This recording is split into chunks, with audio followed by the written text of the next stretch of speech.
It has been 462 days since Governor Beshear announced Kentucky's first case of COVID-19. And today, Governor Beshear signed a new executive order lifting most restrictions and mandates in the Commonwealth. The governor called today his last COVID-19 update as Kentucky moves into this new phase of the pandemic. Phil Pendleton breaks down where we are right now.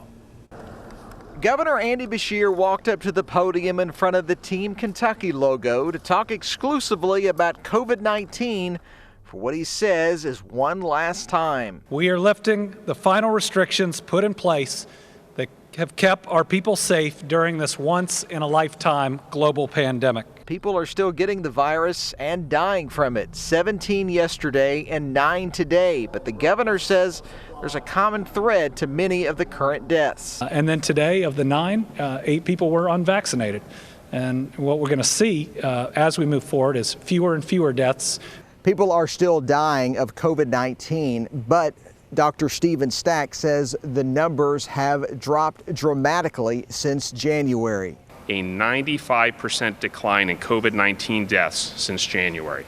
Folks, that is staggering, a 95% decline. Numbers are improving, but the governor told Bill Bryant after the briefing that it's been a very difficult 15 months. I'll tell you what, the hardest thing I've ever done is read the deaths, but the second hardest thing was to tell people who were scared, who thought they had the virus, not to get tested if they were young enough and likely strong enough to get through it. While the mask mandate is over for most, they may still be required in some healthcare settings or to travel.